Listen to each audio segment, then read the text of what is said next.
Hi, everyone. We're going to keep things going and begin our next session. My name is Renee Fentress, and I'm a member of the Harris Alumni Relations and Development Team, and thank you for being here with us. Our next session is titled Inequality and Education with Professor Leslie Turner. Professor Turner became an associate professor at Harris in 2023. Her previous experience includes serving as senior advisor in the Office of the Undersecretary and Office of the Chief Economist at the U.S. Department of Education in 2022, and as an education fellow in the U.S. Senate Health, Education, Labor, and Pensions Committee in 2018 to 2019. Prior to joining the University of Chicago, Professor Turner was an associate professor of economics at Vanderbilt University, an assistant professor of economics at the University of Maryland. Her research broadly considers the roles that government should play in providing financing and regulating education. Please join me in welcoming Professor Leslie Turner to the stage.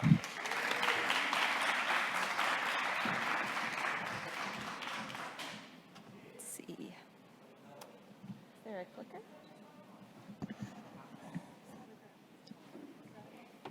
Is this?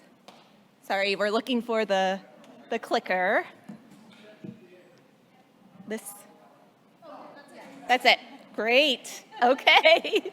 Thank you so much for that great introduction. Thank you all for being here on a Saturday morning. I'm really excited to tell you a little bit about some exciting things happening at Harris in the area of education policy, and then a little bit about my research on a topic that is maybe just a little bit less controversial than what Ethan was just talking about, the causes and consequences of student loan debt. So here at Harris, we, for the very first time this year, are offering a specialization in education policy.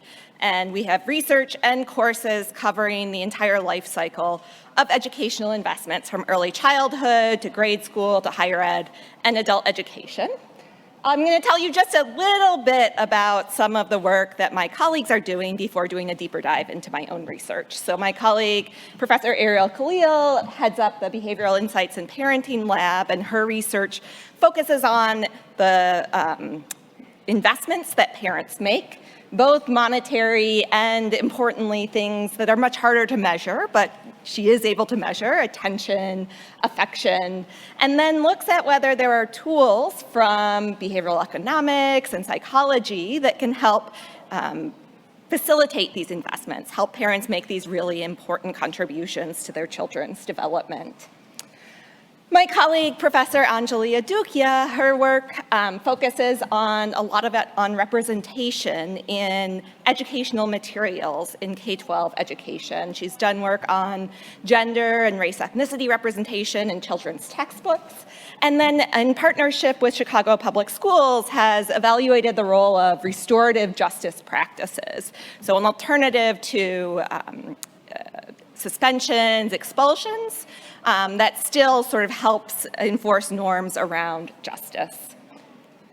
And then my work broadly focuses on higher education. I've done some dabbling in K-12 education, but in recent years it's really focused on, as was mentioned in the introduction, financing of higher education. So the structure of grant and loan programs and how these affect both students' decisions of whether and where to go to college, what to study, whether or not to complete, as well as post-college outcomes, where to work, whether to buy a house, whether to start a family, sort of thinking about the role of higher education, not just in higher education, but afterwards.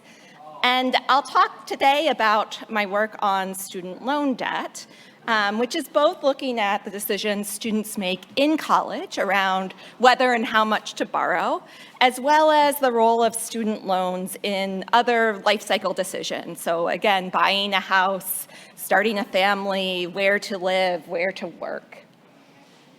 Why study student loans? So if you've been paying at all attention to higher education policy in the US, there's been a lot of attention paid to student loans in recent years, and this is also reflected in other countries as well. We know from a wide body of research that there's big benefits to completing a college degree or college credential, yet a large share of students who pursue a degree don't ultimately graduate. Only about 60% actually are able to make it across the finish line and receive these benefits. Student loans are a really essential source of financing for higher education in the US, as well as in many other countries, in Chile, in the United Kingdom, in Australia. And the majority of both undergraduates and graduate students who complete a degree take out student loans during their educational process. There's been a lot of talk, as I mentioned, in the US about a student debt crisis. There's over 40 million borrowers in the US holding over $1.6 trillion of debt. It's the second largest source of consumer debt in the United States, second only to mortgage debt, and it was the only type of household debt that continued to increase during the financial crisis, where there was withdrawal from other types of loan markets, mortgage markets, auto loans. Student loan debt just continued this steady march upwards. There's also evidence that the burden of student loans can have disproportionate impacts on first-generation students, Black students, in terms of their ability to keep up with loan payments and build wealth from their college education. And then there's ongoing policy discussions about student debt forgiveness. We saw in the United States a few years ago the sort of first attempt at broad-based student debt relief by the Biden administration. This was ultimately unsuccessful in the Supreme Court. And now we're on to Plan B, which is sort of a piecemeal focus on different populations that, for a variety of reasons, are being targeted with student debt relief. So all of these are motivations for work trying to understand the role of student debt in both the higher education system and in individuals' lives. So the first strand of my research focuses on students' borrowing decisions. Okay. And this is really focused on the type of institution that's quite different than University of Chicago, but is quite typical for a college student these days. So most students in the US are going to open access, public 2-year community colleges and 4-year institutions. And even within this light blue slice here that's the most selective, the types of institutions like University of Chicago are a tiny sliver of that slice. So our experiences, at least at the Harris School, are not sort of representative of the typical college student's experience. These schools have a choice of how they let students know about their options around student loan debt. So while all students who meet basic criteria, they fill out an application for federal student aid, they are US citizens or permanent residents, all students have access to federal student loans, and they, within really broad categories, have access to the same amount that they can borrow. Schools have discretion over whether and how students are informed of their loan options. If you've gone through the financial aid process, or if you have kids who've gone through the financial aid application process in the US, you've probably seen something that looks like a financial aid award letter that lays out, here's how much it's going to cost, both tuition and fees, living expenses, and then here's a bunch of resources to help cover those costs. A large focus is on grants, but schools can also list loans in this award letter. Okay? And how schools list loans, whether they get listed at all, what number gets put on this single piece of paper or single PDF, can have outsized effects on whether and how much students borrow, even though it does not at all affect whether students can actually borrow. Okay? All students are informed of their loan options, and this is just a single sort of piece of information in a wide variety of information that students get. Yet, whether or not a student loan gets listed on this single piece of paper or single screen has outsized effects on whether students borrow. So there's about a 30% or 7 percentage point increase in the likelihood that students take on loans at all. And this is evidence from a field experiment that my co-author and I did at an anonymous community college, where they were trying to decide, do we list student loans, do we not? This seems like a very inconsequential decision. And we convinced them, no, you actually want to study this in a systematic way because this could actually be quite consequential. And in fact, it was. But not only does this single number that gets listed or doesn't get listed matter for whether or not students borrow, it also matters for their attainment and actually has quite large effects on attainment. So when students borrow, because this single number gets listed, or loans are quote unquote packaged in the terminology of financial aid processing and financial aid administrators, students attempt more credits, they earn more credits, they get better grades, and a year later, they're more likely to transfer from this community college to a public four-year institution, to a bachelor's degree program. Okay.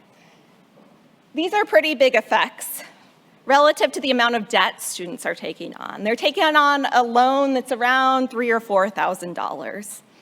And so this is going to be contrary to a lot of the discussion around student loans, that student loan debt is bad, that it inhibits individual students' pursuit of their education. And I'll talk a little bit when I sort of wrap up this evidence as to why we might be finding different results here. You might also ask, well, are there other ways to let students know rather than just this single number? Is this just a matter of financial literacy, letting them know what student loans are, what their options are, what the process is?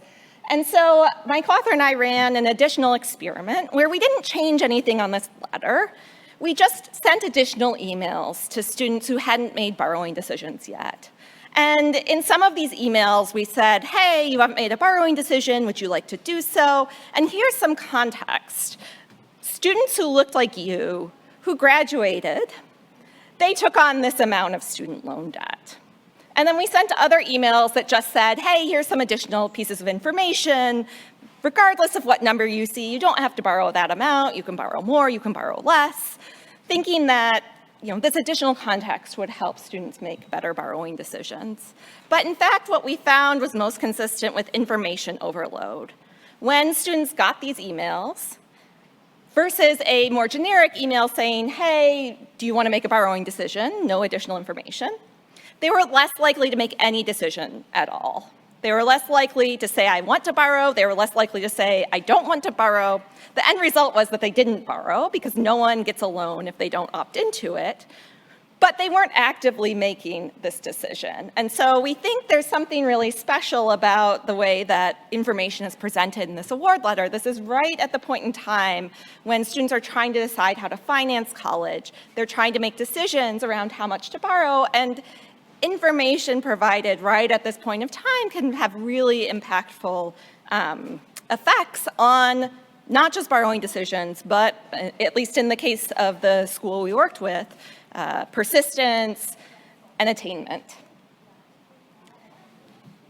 Building off of this research, another set of co-authors and I, we study what happens when students who borrow get access to additional student loans. So undergraduate students in the US face pretty strict borrowing limits. Even today, a first-year student who is traditional age can borrow $5,500 a year. Okay, so no one's taking on $20,000 of federal student loans. In this paper, we study what happened when these loan limits are increased. And we look in particular at students who've maxed out their loans. So they've fully exhausted their loan eligibility. The only increases in the amount undergraduates could borrow occurred in the mid-2000s. And these were implemented through legislation and went into effect over a series of years.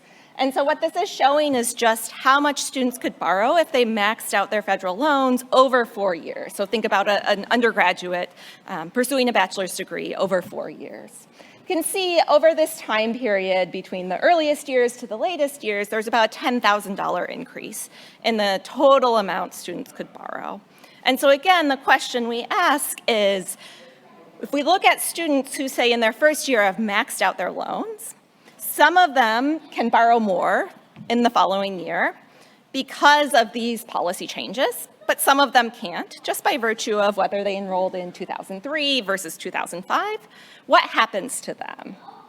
And not surprisingly, they borrow more, but consistent with our work at the community college, we find among four-year college students, bachelor's degree seeking students, they're also more likely to persist, complete a bachelor's degree, they have higher post-college earnings, and contrary to sort of the conventional wisdom, they're less likely to default on their student loans, even though they're taking on more student loan debt.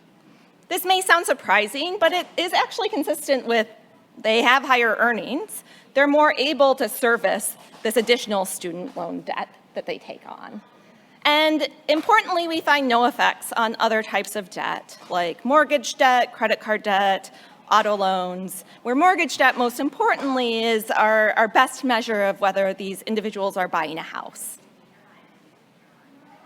And actually, per $1,000 borrowed, these additional loans have slightly smaller, but similar in magnitude effects on degree completion and earnings as $1,000 more in grants.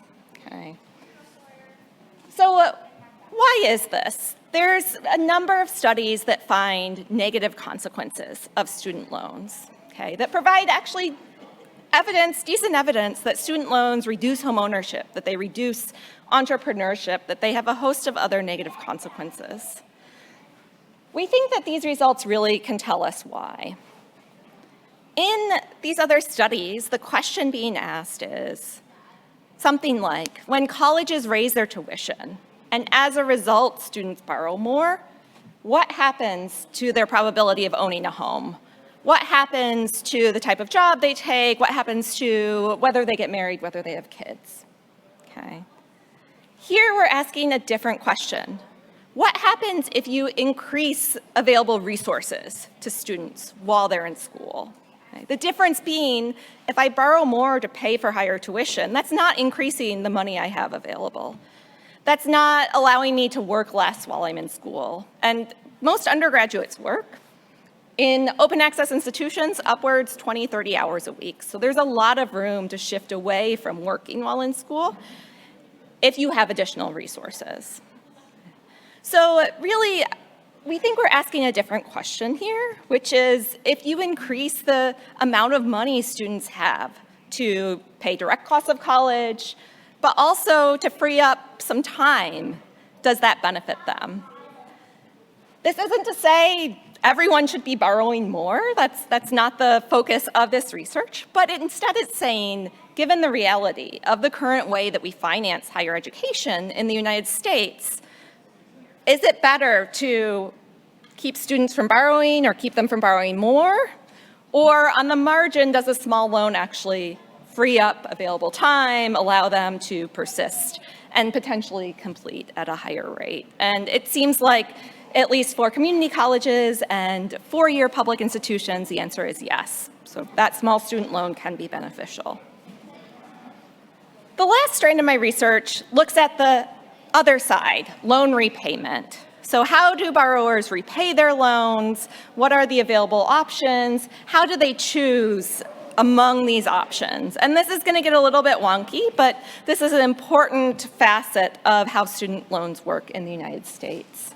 So in the United States, there's something called income-driven student loan repayment plans. If you have student loans here, you've probably gotten emails or outreach about the newest income-driven repayment plan, which is called SAVE, or Saving for a Valuable Education. The acronym is not the best, but it builds off of a number of predecessors that have equally lovely acronyms like pay as you earn or pay, and revise pay as you earn or repay.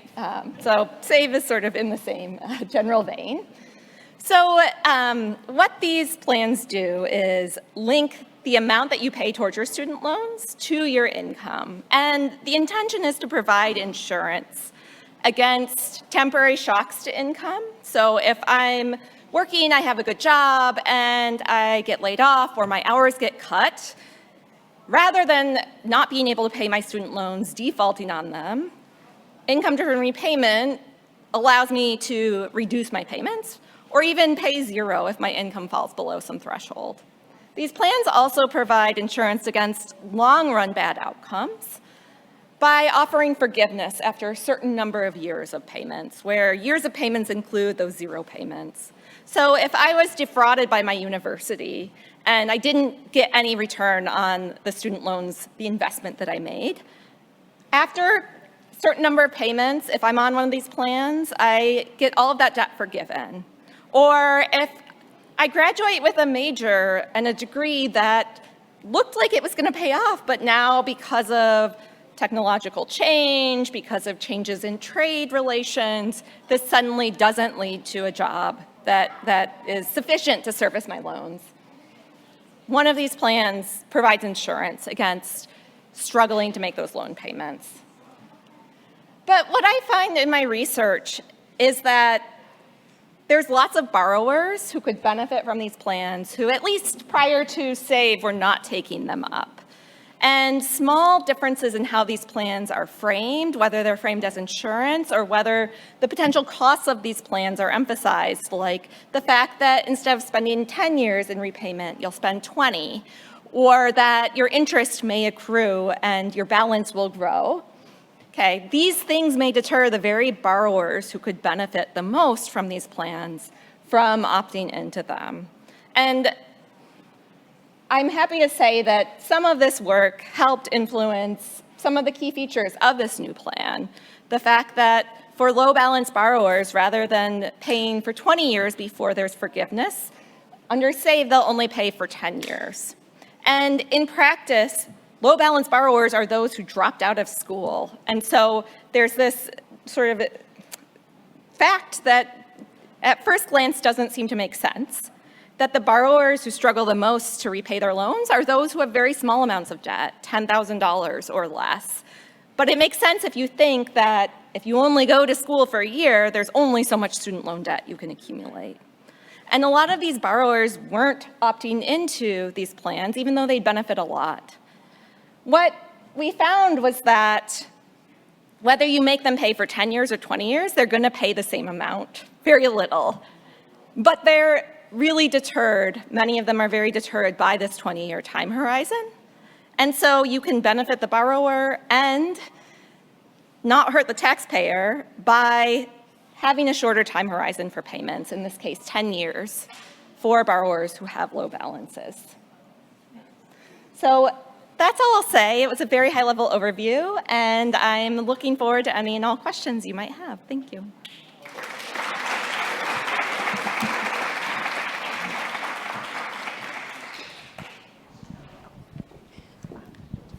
Hi, thank you. This was very interesting. So I have a question. So I guess your first part about taking on more debt. So obviously availability of debt and tuition rates are correlated. So I guess I'm wondering, how can you, in practice, help people get more money without just having it go away in tuition inflation? Yes, so this is a long-standing, I think, question in higher education research. Named after a former Secretary of Education, it's called the Bennett hypothesis, who wrote an op-ed, I believe in the late 80s even, this has been around a long time, stating if you increase federal aid generosity, colleges are just going to respond by raising tuition, and that's not going to benefit the student, it's just putting money in the pocket of schools. And here I think the devil's in the details. So if you look at undergraduate student loan limits, I mentioned first year traditional age student can borrow $5,500 a year. So if you compare that to undergraduate tuition, it's very hard to find schools that charge less than that. And in fact, many charge 3 or 4 or 5 times that amount. And so I think in the case of undergraduate loans, we're very far from the point where there would be any benefit to raising tuition because those loan limits are so far below what the vast majority of schools are charging. I think if we talk about graduate student loans, it's a different story because in fact, graduate student loans, the amount you can borrow is directly tied to the cost of attendance. And so there's more potential for this link. And I didn't talk about graduate student loans. It's about half of all outstanding debt, even though a lot of the policy discussion around the student debt crisis really focuses on undergraduates. So I think, again, this sort of really depends on what population we're talking about, whether or not we should be concerned, at least in the range of student loan limits that we see today. Thank you. Very interesting. I was wondering if colleges and schools, if their promise, if they, as you said, they don't honor students with very good quality that will show in students' income afterwards. If there is any study about connecting that quality to loans in terms of amount or sharing the risk in any way? Yeah, that's a great question. So I think another, maybe not as long-standing, but perennial topic in higher ed policy is around higher ed accountability. So do you link loan limits or whether or not students can borrow from the federal government, which, by the way, is 90% of all outgoing student loans is coming from the federal government. So we're really talking about federal loans here. Do you link that to repayment outcomes or even earnings outcomes? And the Biden administration recently implemented what's called gainful employment regulations, which doesn't apply to all higher education institutions, but applies to a subset that historically have really poor earnings and repayment outcomes. And it is a pretty blunt approach for a variety of reasons. It essentially says, for programs where borrowers have very high debt to income or very low income, if this persists for several years, students in that program will no longer be able to take out federal student loans. There's, over the years, been lots of discussion around sort of more incremental approaches. So you mentioned risk sharing, where a school would be responsible for repaying part of the outstanding debt that students themselves don't repay. And I think there's a lot of appeal to these more incremental approaches rather than you get all the loans or you get none of the loans. But these are things that are actually quite hard to implement at the federal level because they require legislation. Thank you. I have a follow-up question actually based on this. I was thinking about, like, are there, I think with student loan, there is a problem where maybe the problem is not on the demand side, it's on the supply side. For instance, there are too many educational resources out there. It's ill-prepared students for what the labor market demands, and also there's problem in student loan where for students without a really good credit history, their interest rate is a lot higher. So, okay, I have a maybe out of the box or crazy idea. Like, I just want to know if I'm reinventing the wheels or not. So hear me out. Is it possible, or are there any studies being done that for universities to, borrow like borrow a loan on behalf of the students as a pool together, and then the credit rating on such loans will be dependent on the future earnings and the repayability of the students, right? And in that way, I think it will also not only, because the university, of course, will have a better credit rating history, right? And that interest will be much lower. And also, it offers diversification. And most importantly, I think it will also incentivize higher education to truly offer, will prepare the students for better earnings in the future, so that because their repayment depends on their candidates' future earnings. Am I reinventing the wheel here, or is there some current initiative that kind of adopting this approach? Thank you. Yeah, that's a great question. So I'm going to answer it in two pieces. The first is just about interest rates. So going back to the factoid that 90% of loan volume comes from the federal government, interest rates actually are not risk adjusted. So all undergraduate students face the same interest rate when they're borrowing from the federal government, and the interest rate is pegged to the 10-year T-note, so it's very dependent on the overall market interest rates. But the second piece, universities offering loans and that sort of linking incentives for universities to provide a quality education, because the amount that they get paid back will depend on how well that student does. This is actually a really old idea called income share agreements or human capital contracts. I think Milton Friedman, University of Chicago, was one of the first to put forward this type of idea, where this looks a lot like a loan in one of these income-driven repayment plans, in that you receive a certain amount of money for college or maybe free tuition, and you sign a contract, you as the student sign a contract saying, I will pay X% of my income, 3% of my income, over the next 10 years. So it sounds a lot like these income-driven repayment plans with our standard federal student loan, with one exception. You keep paying regardless of how much you paid. So if you have a really good outcome, you pay 3% of your income. If you're a millionaire, you're paying 3% of that $1 million a year in income for 10 years. Whereas an income-driven repayment, once you've paid back your principal and interest, you're done. And there's been experimentation around these types of income share agreements. Actually, one of the first was through Yale University, and it was a quite dramatic failure. So there was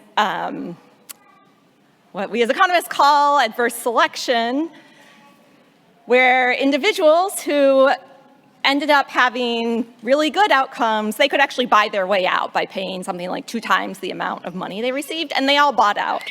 And everyone left were people who were not earning very much. And so the amount that got repaid was much less than the amount lent by the university. The more modern incarnations of these, so Purdue University for a long time had an income share agreement. It was called BACA Boilermaker. And I think they recently discontinued it as well because of these information issues, because it's really hard to tell when someone's in school, are they going to be that person who earns a lot, or are they going to be someone who goes into public service and gets pretty low earnings? It's hard to tell from the school's perspective, but from the individual's perspective, they know a lot about what they want to do.